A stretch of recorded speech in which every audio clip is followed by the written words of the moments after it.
Every difficult day leaves behind something that rarely ends when the day itself is over. The conversation is finished. The drive home is quiet. The notifications stop. Still, one careless sentence keeps returning, as though it was spoken only moments ago. You replay what happened, search for the response you wish you had given, and carry someone else's behavior into moments they were never part of. A few brief minutes begin shaping an entire evening, then another day, sometimes much longer. It becomes so familiar that you hardly notice how much of your inner life is being governed by experiences that have already passed. At first, the explanation seems obvious. Someone crossed a line. Someone acted unfairly. Their choices disturbed your peace. But if that were the whole story, the same event would affect everyone in the same way. It never does. One person brushes off an insult that another remembers for years. One sees rejection as proof of failure, while someone else sees the same moment as a change in direction. The world presented the same circumstance. What changed was the meaning each mind gave it. Hidden inside that difference is something remarkably easy to overlook, because blaming the world feels far more natural than examining the quiet interpretations shaping every emotional reaction. Long before psychology began exploring the relationship between thought and emotion, the Stoics were studying that invisible space between what happens and what follows within the mind. The first feeling may arrive without permission, but what grows from it depends on something far deeper than circumstance. Once that realization begins taking root, anger no longer appears as something placed inside you by other people. It becomes something your own interpretations have been quietly sustaining, and that discovery changes far more than your emotions. It changes the way you experience reality itself. Think about the last time someone ruined your mood. Maybe it was a careless comment made in passing, a look that felt dismissive, a message left unanswered, or criticism that stayed with you long after the conversation had ended. The strange part is that the event itself often lasts only a few moments. A sentence is spoken, a decision is made, someone walks away, and life continues moving forward exactly as it always has. Yet your mind refuses to move with it. Hours later, while everything around you has changed, that single moment remains frozen. You replay it while making dinner, while driving home, while trying to fall asleep. New responses appear that never came to you in the moment. Different versions of the conversation unfold in your imagination, each one ending with the words you wish you had said. Without noticing it, you continue participating in an interaction that no longer exists anywhere except inside your own thoughts. The other person may already be focused on something completely different, unaware that they are still occupying space in your mind. What feels like a reaction to them has quietly become a conversation with yourself. This is where the misunderstanding begins. It seems completely reasonable to believe that another person's behavior created the anger, because the emotion appeared immediately after the event. Cause and effect feel obvious. Someone acted unfairly, so naturally you became upset. Someone ignored your effort, so disappointment followed. Someone questioned your abilities, so frustration emerged. The sequence feels so convincing that very few people ever stop to examine it more closely. They assume the emotion traveled directly from the outside world into their inner one, leaving no room for anything in between. But if that explanation were complete, everyone would experience the same emotional response to the same event. They don't. One person laughs at an insult that deeply wounds someone else. Another receives criticism with curiosity, while someone beside them hears only rejection. Two people lose the same opportunity, yet one sees defeat, while the other sees unexpected freedom. The event remains unchanged. The difference lies somewhere else, somewhere less visible than the circumstances themselves. The Stoics spent centuries studying that invisible space, because they understood that it quietly governs nearly every emotional experience. They did not deny that difficult events happen or pretend that pain can simply be ignored. They observed something much simpler and at the same time much more unsettling. Between what happens and what you feel, the mind is constantly assigning meaning. It does this so quickly that the process becomes almost impossible to notice. A comment becomes disrespect. Silence becomes rejection. Delay becomes betrayal. Failure becomes proof that you are not enough.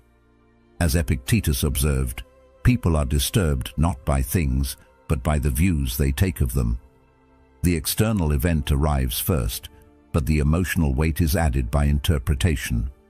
That does not mean your emotions are fake or that they should be dismissed. They are real experiences. What deserves closer attention is the quiet process that shaped them before you were even aware it had begun. Once you begin seeing this, anger no longer appears as an unavoidable consequence of life. It begins looking more like a habit of interpretation that has been practiced so often it now feels automatic. Automatic reactions rarely announce themselves. They do not ask for permission before taking over your thoughts. Instead, they arrive wearing the disguise of certainty.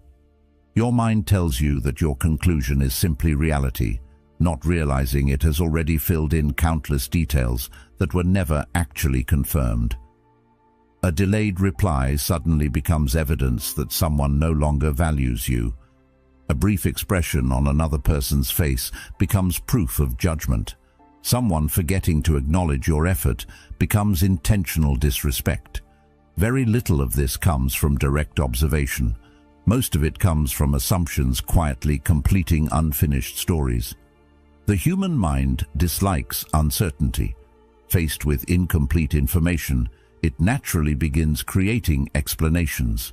Those explanations often feel so convincing that questioning them seems unnecessary. Yet many emotional storms begin with conclusions that were never true to begin with. That question is uncomfortable because it quietly redirects responsibility inward. It is far easier to spend years believing that difficult people are the source of your emotional instability than to recognize how often your own interpretations are shaping the experience. This realization is not about blame. The Stoics were never interested in making people feel guilty for experiencing emotion. Their goal was freedom. Freedom becomes possible only when you recognize where your influence actually begins. If every emotion is entirely created by someone else's behavior, then peace will always remain dependent upon circumstances beyond your control. You will need kinder people, fairer treatment, better timing, and fewer disappointments before your inner world can finally settle. That is an exhausting way to live, because life rarely agrees to those conditions. If this way of looking at life resonates with you, consider subscribing. This place is built for people who want to understand themselves more deeply, think more clearly, and approach life with greater wisdom. A different possibility begins opening once you recognize that interpretation stands between events and emotions. Suddenly, the mind is no longer a passive victim of circumstances. It becomes an active participant in every emotional experience. That realization does not erase anger overnight or prevent disappointment from appearing. It simply reveals that your inner world is more flexible than you once believed. The stories your mind creates can be questioned. The assumptions can be examined. The conclusions can be slowed down before they become emotional certainty. Little by little, you begin responding less to imagined meanings and more to reality itself. That quiet shift marks the beginning of genuine emotional mastery, not because the world has become easier, but because you have finally started seeing the difference between what happened and what your mind has been telling you about it. The difficulty is not in accepting that interpretation shapes emotion. The difficulty is recognizing your own interpretation while it is happening. The mind works with remarkable speed.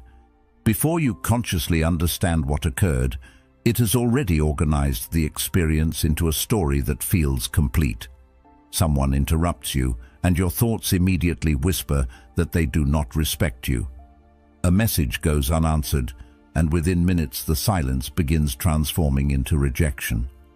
Plans change unexpectedly. and disappointment quietly becomes evidence that life is working against you. These conclusions arrive so naturally that they rarely feel like opinions. They feel like facts. That is why they become so difficult to challenge. Once an interpretation disguises itself as reality, the emotion attached to it becomes equally convincing. Anger no longer feels like one possible response. It feels like the only reasonable response available. Life constantly demonstrates how unreliable those first conclusions can be. Think about two people receiving the exact same criticism at work. One spends the rest of the week questioning every decision they make, replaying the conversation until confidence slowly disappears. The other listens carefully, thanks the person for the feedback, adjusts what needs improving, and continues moving forward without carrying resentment into the next day. Nothing about the criticism changed. The words were identical. The situation remained the same. The only difference existed inside the minds of the two people experiencing it. One interpreted the criticism as a judgment of personal worth. The other interpreted it as useful information. The emotional outcome followed the interpretation rather than the event itself. This happens so often that it becomes impossible to ignore once you begin paying attention. Everywhere you look, circumstances remain surprisingly similar, while inner experiences vary dramatically. This realization sits at the heart of Stoic practice. Before trying to control behavior, the Stoics trained themselves to observe the movement of thought. They understood that reacting without examining perception is like trying to steer a ship without first knowing where the current is taking you. Observation comes first, because action built upon confusion rarely produces wisdom. Instead of becoming absorbed by the behavior of other people, they became curious about the quiet judgments forming inside themselves. Why did those words create frustration? Why did that delay feel unbearable? Why did a small inconvenience suddenly become overwhelming? These questions were never intended to encourage endless analysis. They existed to slow the automatic process just enough for awareness to enter. In that brief pause, emotion loses part of its momentum, and reason finally has an opportunity to participate. Beneath almost every strong emotional reaction lies something older than the event itself. A criticism may awaken the fear of never being good enough. Disrespect may expose a deep desire for approval.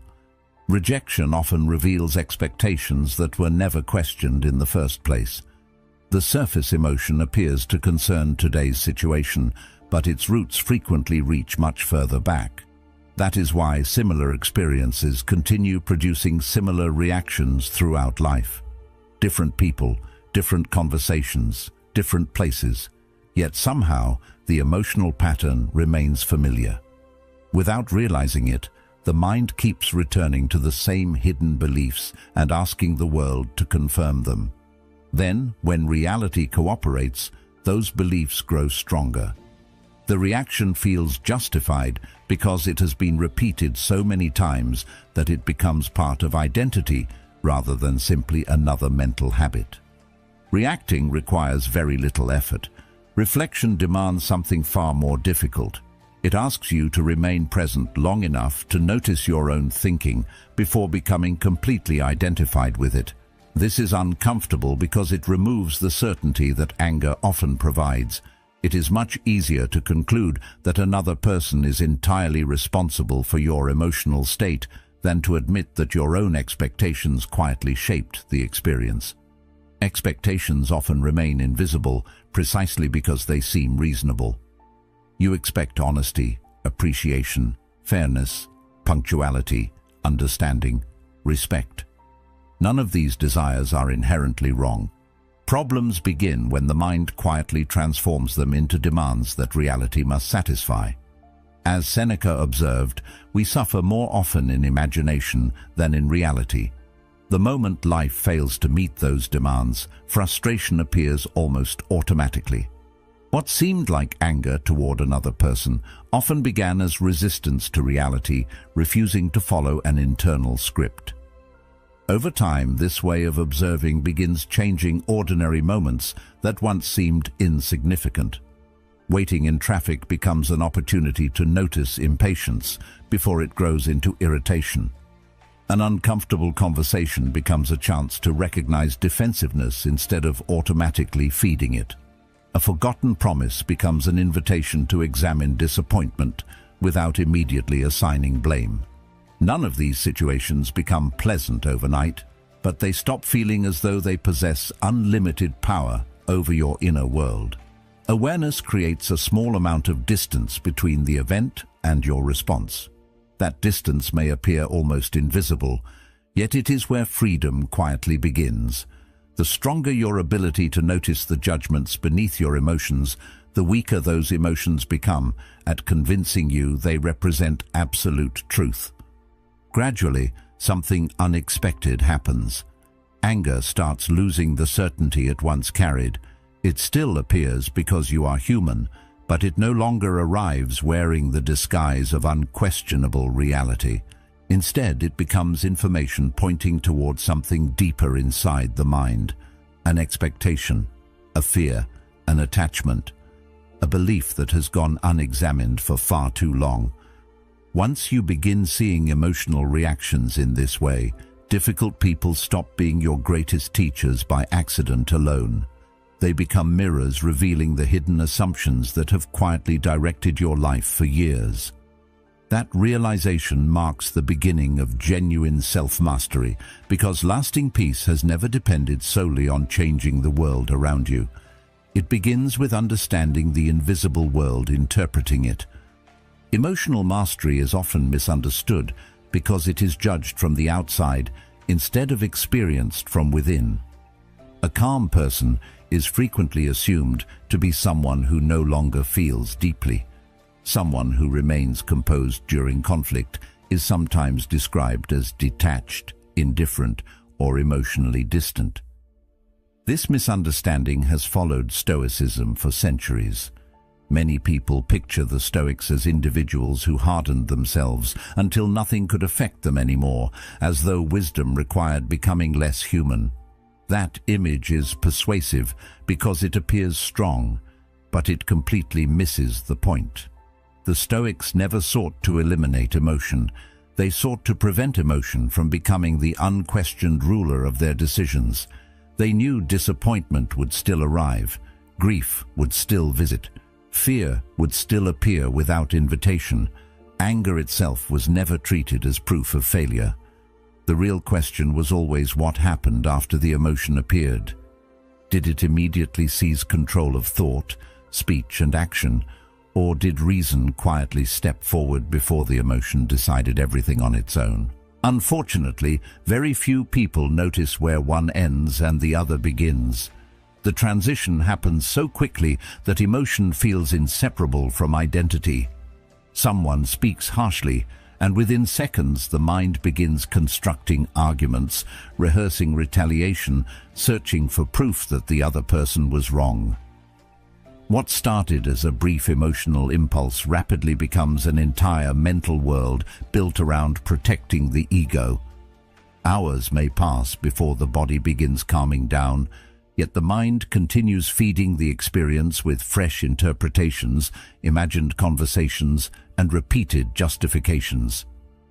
The original event may have lasted 30 seconds, but the emotional reaction quietly extends it into an entire day. This is how temporary emotions become lasting states of mind, not because the emotion itself remains that long, but because thought continues renewing it again and again. There is, however, a space so small that it often goes unnoticed. It exists between the first emotional impulse and the action that follows. It may last only a second, sometimes less. Yet within that brief pause lies one of the greatest forms of freedom available to any human being. Most people never experience it because life has trained them to move immediately from feeling to reacting. Someone offends them, and words leave their mouth before awareness has fully arrived. Something goes wrong, and frustration immediately dictates behavior. The habit becomes so automatic that it feels impossible to interrupt. But every person who has ever responded with patience instead of retaliation has entered that space, even if only for a moment. They paused long enough for another possibility to appear. This practice grows stronger through ordinary moments rather than extraordinary ones. It develops while standing in long lines, sitting in traffic, receiving unexpected criticism, or dealing with everyday disappointments that seem too small to matter. These situations become training grounds because they reveal how quickly the mind wants to surrender its balance. Each inconvenience offers another opportunity to notice the first emotional movement without immediately obeying it. At first, the pause feels awkward because the habit of instant reaction has been reinforced for years. Gradually, it becomes more familiar. The space between impulse and response begins expanding almost without effort. What once felt impossible slowly becomes natural. Calm stops feeling like something forced and starts becoming something chosen. An unexpected change follows. Emotions themselves become easier to understand because they are no longer racing past unnoticed. Anger begins revealing disappointment beneath it. Anxiety exposes uncertainty. Defensiveness points toward insecurity. Instead of treating emotions as enemies that must be defeated, you begin recognizing them as signals asking for attention without demanding obedience. This shift creates compassion without sacrificing discipline. You stop judging yourself simply for feeling deeply while also refusing to let those feelings dictate your character. The emotional experience remains fully human, yet your relationship with it becomes fundamentally different. You are no longer carried wherever each passing emotion decides to go. Over time, people notice your steadiness without necessarily understanding where it comes from. They assume you are naturally patient or unusually calm, unaware that what they see is the result of countless invisible decisions made inside those quiet pauses. They never witness the impulses you chose not to follow, the harsh words you allowed to dissolve before speaking them, or the interpretations you questioned before accepting them as truth. Real emotional mastery has always been built there, inside moments too small for anyone else to notice. It is not measured by the absence of feeling, but by the growing ability to remain present long enough for wisdom to speak before emotion claims the final word. Notice how convincing anger feels in the moment it appears. It arrives with absolute certainty, insisting that immediate action is the only reasonable response. It tells you that silence would be weakness, patience would be surrender, and restraint would somehow diminish your dignity. Under its influence, speaking quickly begins to feel courageous, interrupting feels justified, and retaliation seems like proof that you respect yourself. The strange part is that anger almost always presents itself as a protector. It claims to defend your values, your reputation, your time, or your sense of fairness. Because its intentions appear noble, very few people stop to question the methods it recommends. They assume that because the emotion feels powerful, the actions it inspires must also be powerful. Only later, when the intensity fades, does a different picture begin to emerge. Think back to moments when emotions made decisions before reason had the chance to participate. A conversation that could have ended peacefully suddenly became an argument that lasted for days. A relationship slowly weakened because harsh words spoken in a few emotional seconds continued echoing long afterward. Opportunities disappeared because pride refused to tolerate criticism. Even when the other person was clearly wrong, the reaction often created consequences that extended far beyond the original problem. This is one of anger's quiet deceptions. It narrows attention until winning the immediate moment feels more important than protecting the future. While consumed by emotion, the only goal becomes proving a point, defending an identity, or forcing someone else to understand. Rarely does the mind ask what tomorrow will look like after today's reaction has finished unfolding. That is why anger creates such a convincing illusion of control. Raising your voice feels decisive. Delivering the perfect comeback creates the impression of strength. Refusing to let something go appears fearless. For a brief period, it almost feels as though you have reclaimed authority over the situation. Yet, if you examine what actually happened, something entirely different becomes visible. The emotion dictated your words. It determined your tone. It controlled the pace of your thinking and the direction of your attention. What appeared to be personal power was often the surrender of personal freedom. The louder anger speaks inside the mind, the smaller your ability becomes to choose another response. Control never truly belonged to you during those moments. It belonged to the emotion convincing you that it was acting on your behalf. This contradiction fascinated the Stoics because they understood that genuine strength cannot exist without self-command. A person capable of dominating an argument while remaining unable to govern their own thoughts has not achieved mastery. They have simply exchanged one form of weakness for another. Winning against another person means very little if the cost is losing authority over your own mind. This becomes especially clear when you observe how differently calm and anger influence judgment.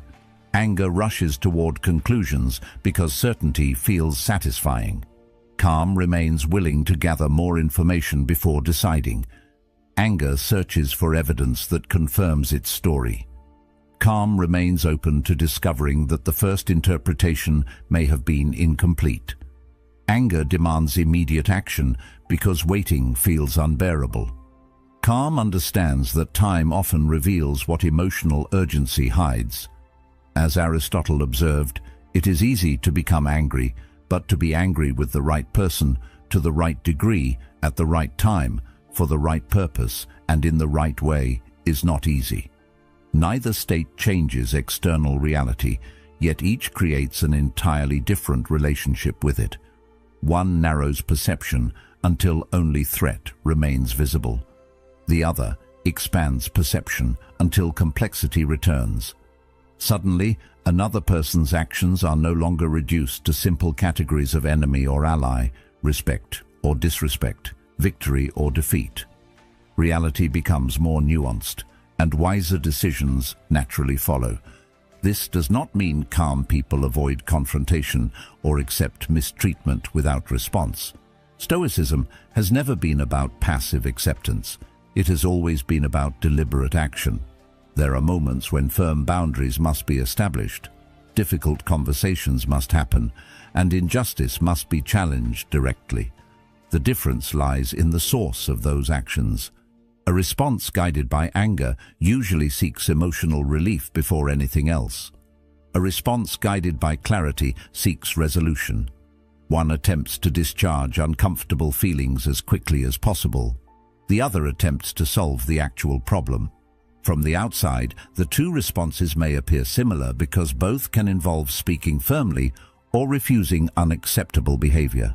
Internally, however, they are completely different experiences. One is driven by impulse, the other is guided by intention. Few people realize how exhausting constant emotional reactivity becomes over time.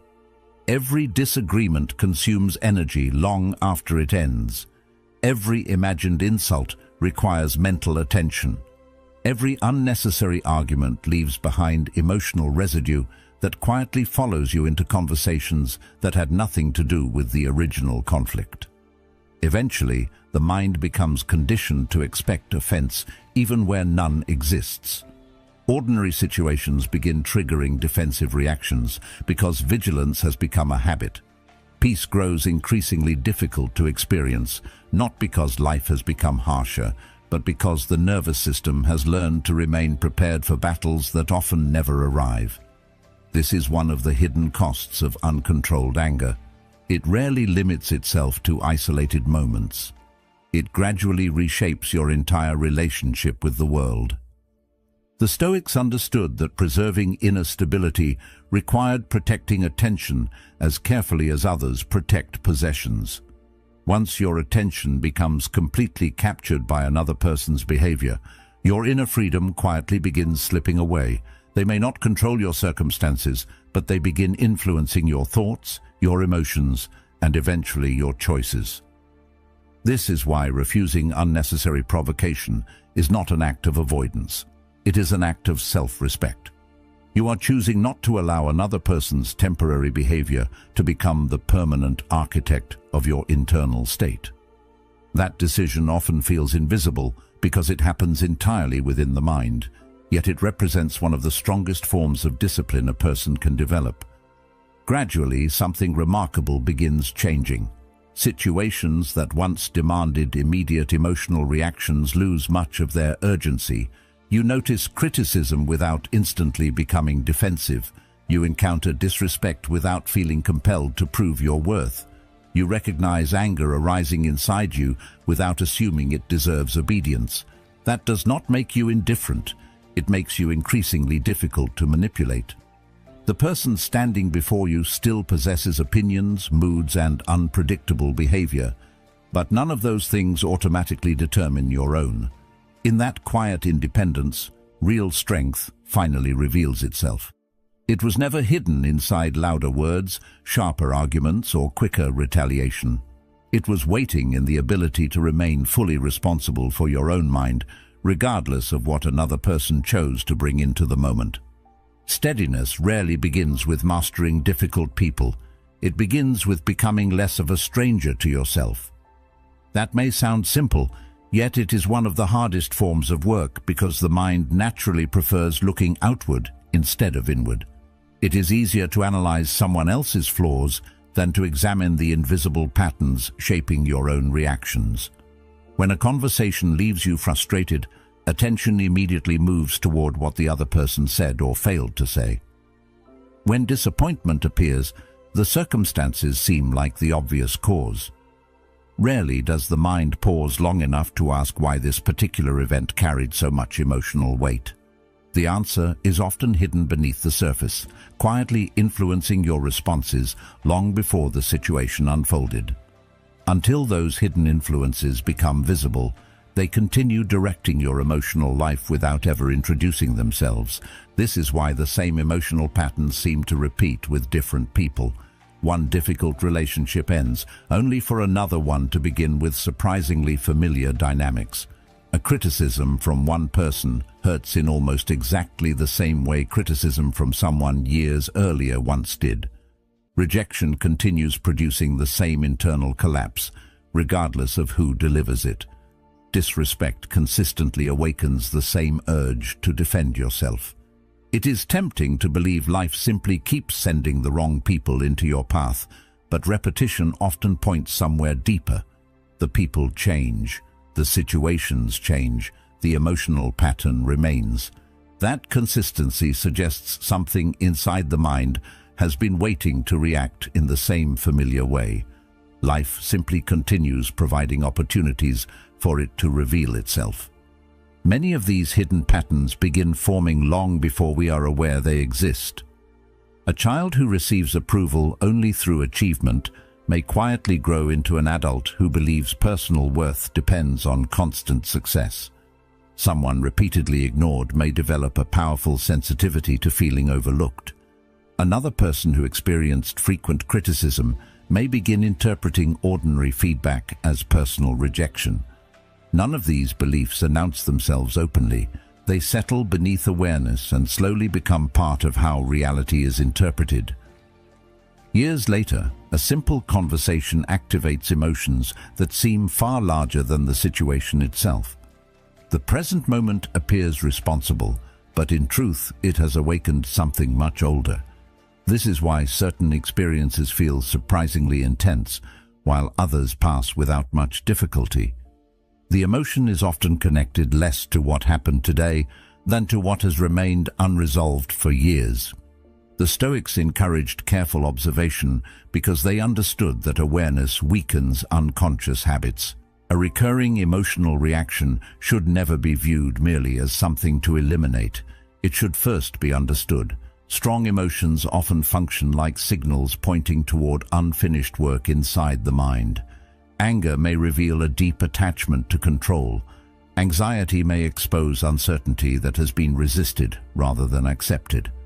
Jealousy may uncover comparisons that quietly define personal value. Defensiveness often points toward insecurity waiting to be acknowledged. These discoveries are rarely comfortable because they challenge the image we prefer to hold of ourselves. Still, discomfort created by honest reflection is very different from the suffering created by unconscious repetition. One leads toward freedom, the other quietly reinforces the same emotional cycle again and again. This changes the purpose of difficult encounters. Instead of viewing them only as obstacles interrupting your peace, they begin functioning as mirrors, revealing where your peace remains dependent upon external conditions. A disrespectful comment may expose how deeply you still seek approval. A broken promise may reveal how tightly you cling to expectations that others should behave according to your standards. A failure may uncover an identity built entirely around success. The external event becomes less important than the internal response it uncovers. That response contains valuable information because it reveals where your attention should actually be directed.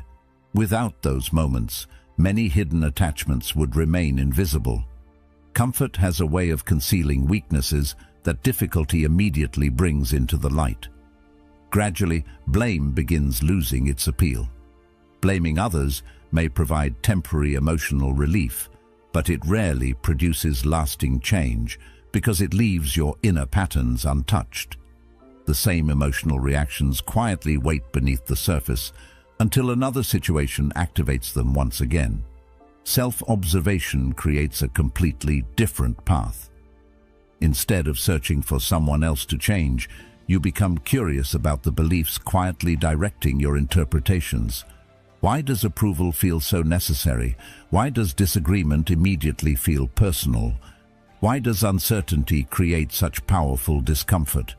These questions are not meant to encourage endless self-analysis.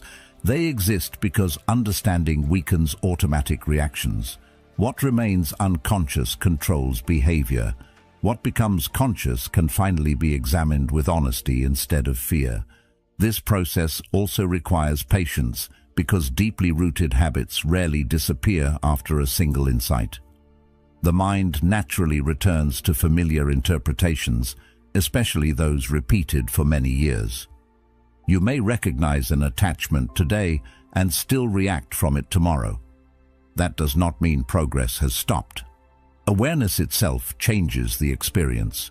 Reactions that once happened completely unnoticed begin revealing themselves sooner. The emotional storm still appears, but it no longer feels entirely mysterious. Little by little, the distance between awareness and reaction grows. The patterns lose some of their authority simply because they are no longer operating in complete darkness. Each moment of recognition quietly weakens the habit, even when the change feels almost too small to notice. Eventually, the world around you begins looking different without actually becoming different. Difficult people still exist. Criticism still arrives. Disappointments continue appearing without warning.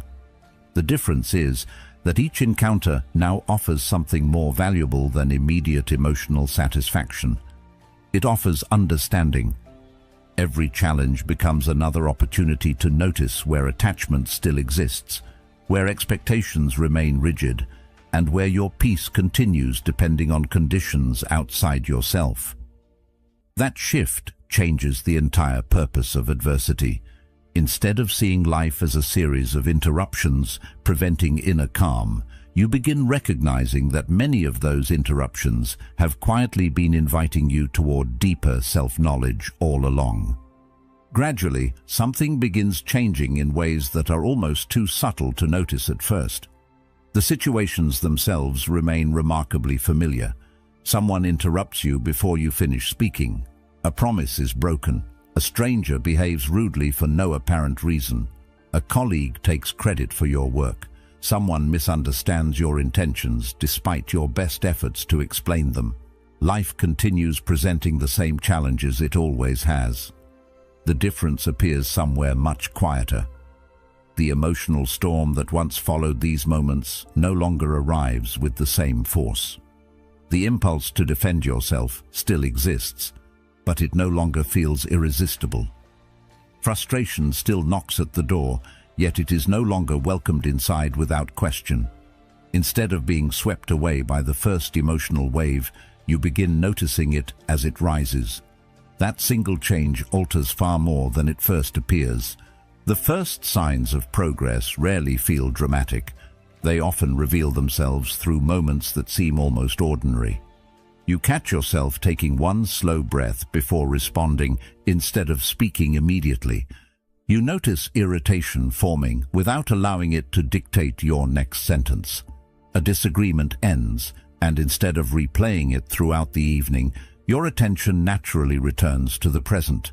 These victories are easy to overlook because they do not produce excitement. They produce stability.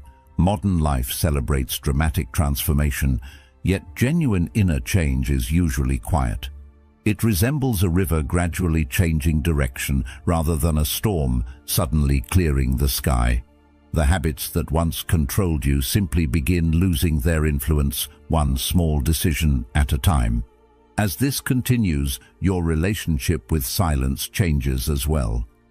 There was a time when silence felt uncomfortable because it seemed like surrender. Remaining quiet during conflict almost appeared to confirm the accusations made against you. The mind insisted that immediate defense was necessary to protect your dignity.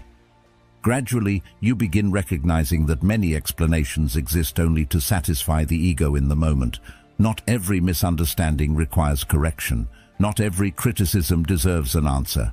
Not every opinion demands your participation. As Marcus Aurelius reminded himself, the best revenge is not to become like the one who caused the injury. This realization is deeply liberating because it removes an invisible burden you may have carried for years. The need to constantly prove yourself begins fading. The urge to control how every person perceives you quietly loses its grip. Curiosity slowly replaces judgment in situations that once produced instant outrage. Instead of immediately deciding that someone acted with bad intentions, you begin leaving room for possibilities your emotions would have ignored in the past. Perhaps they were overwhelmed. Perhaps they misunderstood. Perhaps they acted from fears you know nothing about. Even if none of those possibilities prove true, the willingness to consider them changes your own experience. Your peace no longer depends on immediately assigning blame.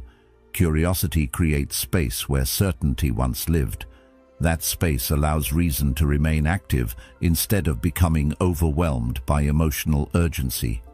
It becomes easier to understand without automatically agreeing, easier to listen without automatically surrendering, and easier to remain grounded while someone else struggles to do the same.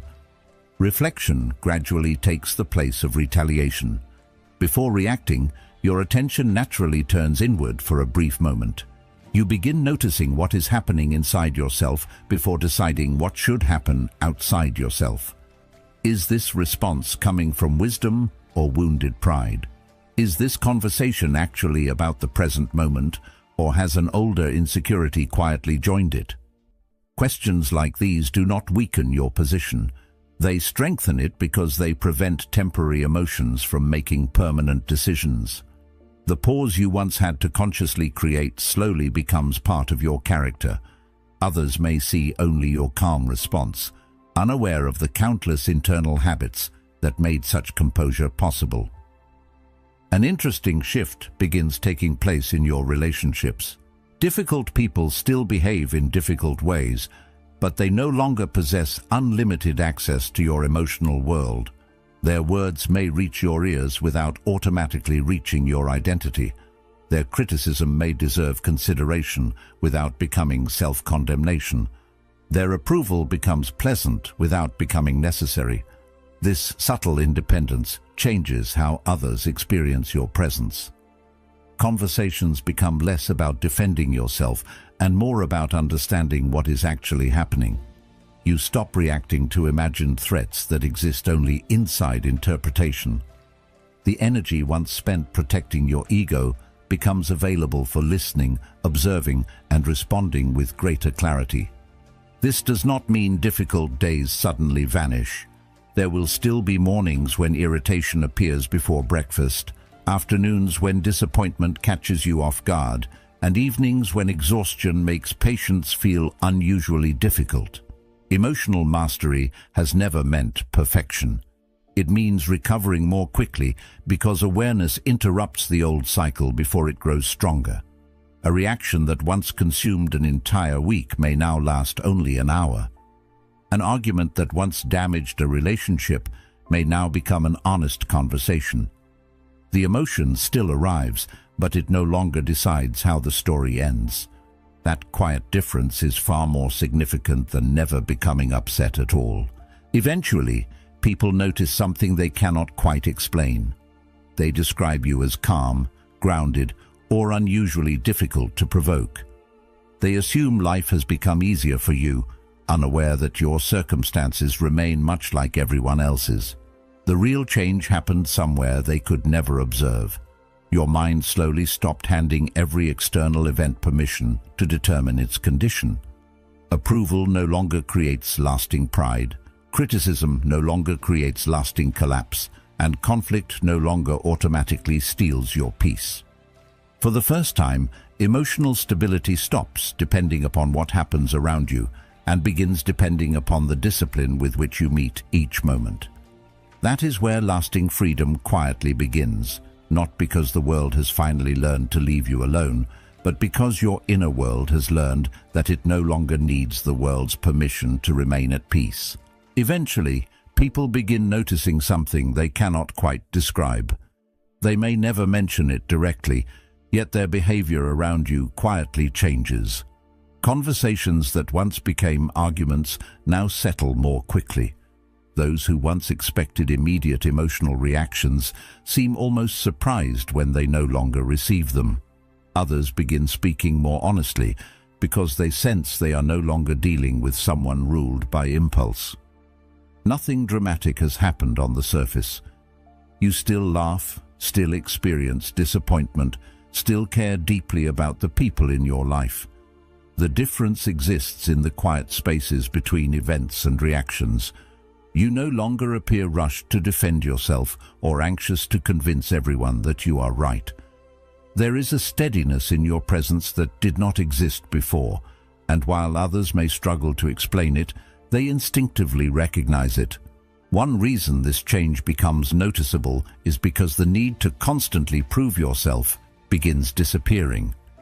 Earlier in life, every disagreement may have felt like a judgment of your character.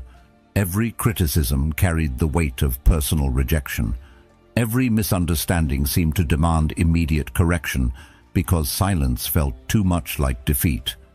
Gradually, that urgency begins fading. You realize that your worth was never dependent upon winning every conversation or changing every opinion. Some people will misunderstand you despite your best efforts. Others will criticize decisions they never fully understand. A few may continue disliking you no matter how carefully you explain yourself. Accepting these realities is not pessimism. It is freedom from an impossible task that was quietly exhausting your mind. This shift also changes your relationship with praise. Approval still feels pleasant because appreciation is part of being human. Recognition for honest effort remains meaningful. The difference is that praise no longer becomes the foundation of your identity. Earlier, compliments may have lifted your confidence only because criticism had the power to destroy it. Both approval and rejection controlled the emotional direction of your life because your sense of self depended upon how others responded to you. As Epictetus advised, if you seek to improve, be content to be thought foolish and foolish-looking concerning external things. As that dependence weakens, praise finds its proper place.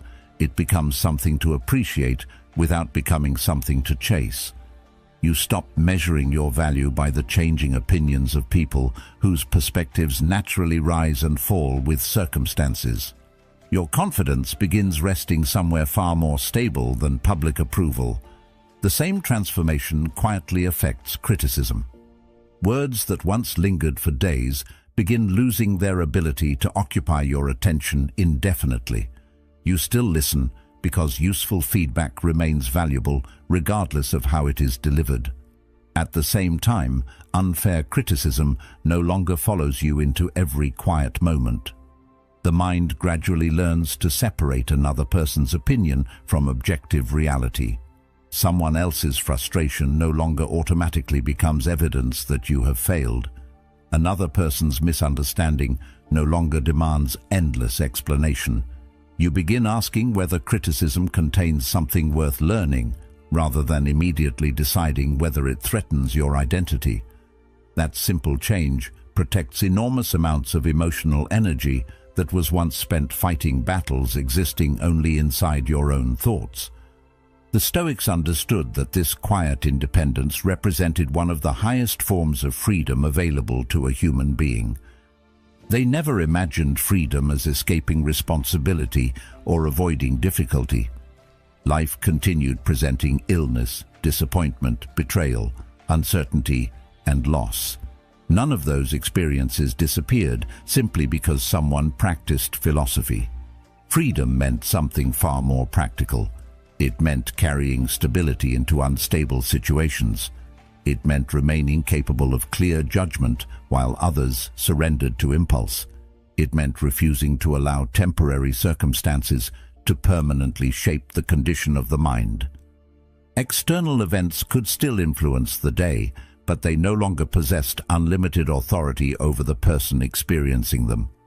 This creates a surprising sense of confidence that has very little to do with certainty. You stop needing guarantees before moving forward. Uncertainty becomes uncomfortable without becoming paralyzing. Mistakes remain disappointing without becoming permanent definitions of who you are. Failure still hurts, but it no longer convinces you that growth has ended. Confidence slowly shifts away from believing life will always unfold according to your plans. Instead, it grows from trusting your ability to meet whatever life eventually brings. That form of confidence cannot be taken away by criticism, rejection, or unexpected change, because it was never built upon those things in the first place. It was built upon the repeated experience of remaining present even when circumstances refused to cooperate. Looking back, the greatest realization often feels surprisingly simple. The world never truly possessed the authority you believed it held over your inner life. Other people influenced your thoughts only because your own interpretations quietly invited them to stay. Circumstances shaped your emotions only because your attention remained completely identified with each passing event. As perception became more disciplined, those invisible chains slowly weakened. Peace did not suddenly appear from somewhere outside yourself. It had been waiting beneath layers of habit, expectation, fear, and unconscious reaction all along. The journey was never about becoming emotionless or untouchable. It was about discovering that your deepest strength was never hidden inside controlling the world around you. It was quietly waiting inside your ability to govern the one place that had always belonged to you, your own mind. That is where lasting freedom begins, and once it is discovered, no passing insult, temporary setback, or changing opinion can ever fully take it away again. One final realization begins emerging after enough time has passed. You stop measuring progress by how calm you feel and begin measuring it by how quickly you return to yourself. There will still be days when frustration catches you off guard. Someone will eventually say exactly the wrong thing at exactly the wrong moment. Unexpected setbacks will still test your patience. Old habits may even resurface when life becomes especially difficult. None of this means you have failed. The Stoics never expected perfection because perfection is not part of the human condition. They expected awareness. Each time you recognize that your emotions are beginning to take control, each time you choose to pause instead of react, each time you replace assumption with observation, you strengthen something far more valuable than temporary emotional comfort. You strengthen your character. That quiet practice slowly changes the way you experience the world because your attention is no longer consumed by every passing irritation. Over time, this discipline extends beyond moments of conflict and quietly transforms ordinary life. You begin appreciating conversations instead of preparing your next defense while someone else is still speaking. Small inconveniences stop feeling like personal attacks. Delays become opportunities to practice patience rather than reasons to become restless. Even success begins feeling different because your confidence no longer depends on constant achievement or approval. You become more present with family because your mind is no longer replaying yesterday's argument. You become more attentive at work because unnecessary emotional battles stop draining your focus. Perhaps this is why the Stoics spoke so often about inner freedom. They understood that the greatest prison rarely has walls. It is built from habits of thought, repeated so often that they begin feeling like reality itself. The belief that every insult deserves a response. The belief that every criticism defines your worth. The belief that peace depends on other people behaving exactly as you hope they will. These invisible assumptions quietly shape an entire life until someone finally stops to question them. The moment you begin doing that, something remarkable happens. You realize that your greatest strength has never been your ability to control other people, predict the future, or avoid disappointment. It has always been your ability to govern your own mind in the middle of uncertainty. And once that becomes your daily practice, you carry with you something no circumstance can permanently take away. That is not merely emotional control, it is the beginning of genuine freedom. One final shift often goes unnoticed because it does not announce itself with dramatic breakthroughs or life-changing moments. Instead, it appears quietly in ordinary situations that once would have consumed your attention. Someone speaks harshly, and your first instinct is no longer to defend yourself, but to understand what is actually happening. A setback interrupts your plans, yet your mind no longer rushes toward the conclusion that everything is falling apart. Even uncertainty begins feeling different. It remains uncomfortable, but it no longer feels unbearable. The world has not become more predictable. It is your relationship with uncertainty that has changed.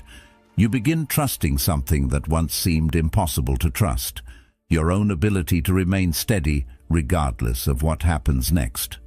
This kind of confidence is easy to misunderstand because it does not look like confidence in the way people usually imagine it. It is not loud. It does not seek attention or depend on admiration. It rarely feels the need to convince anyone of its existence. Instead, it appears as quiet certainty. You stop measuring yourself against everyone around you because comparison gradually loses its purpose. Someone else's success no longer feels like your failure. Another person's opinion no longer determines your value. You begin recognizing that the need to constantly prove yourself was quietly creating the very insecurity you were trying to escape. Once that burden begins falling away, an unexpected sense of lightness replaces it. You spend less time protecting an image and more time becoming the person you hoped that image would represent. Perhaps this is why genuine inner discipline feels so different from simple self-control. Self-control often sounds like forcing yourself to resist temptation or suppress emotion through sheer effort. Inner discipline works differently. It changes the way you perceive the situation before the struggle becomes overwhelming. The temptation to react still appears, but it loses much of its influence because your understanding has changed. You no longer see every disagreement as a threat, every delay as an injustice, or every disappointment as evidence that life is working against you. Your perspective quietly transforms the experience before emotion has the chance to dominate it.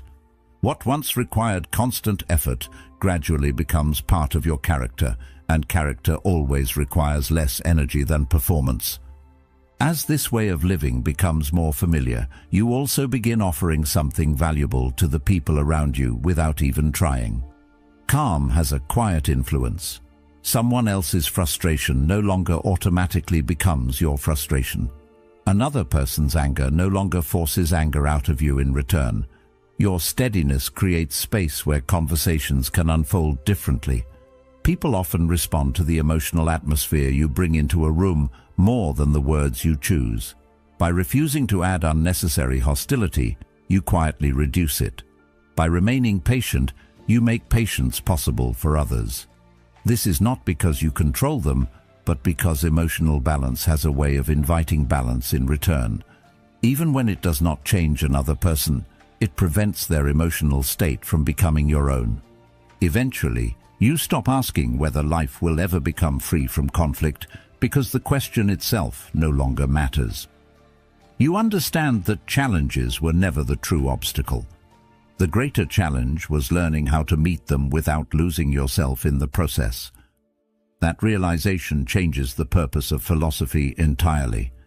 It is no longer something to admire, collect, or discuss. It becomes something to practice in conversations, disappointments, successes, failures, and countless ordinary moments that most people overlook. Wisdom reveals itself less through extraordinary achievements than through ordinary reactions repeated day after day. And perhaps that is the quiet truth the Stoics hoped people would discover. Lasting peace is not found at the end of a perfect life. It is built, moment by moment, by a mind that has finally learned where its true authority has always belonged. The world will continue testing your patience. People will still disappoint you. Plans will still change, and life will remain unpredictable. But none of those things have the final word unless you allow them to. Real freedom begins the moment you stop asking the world to protect your peace and start protecting it yourself. That quiet discipline is not something you achieve once. It is something you practice every single day, and with each choice, your mind becomes a place that fewer things can disturb.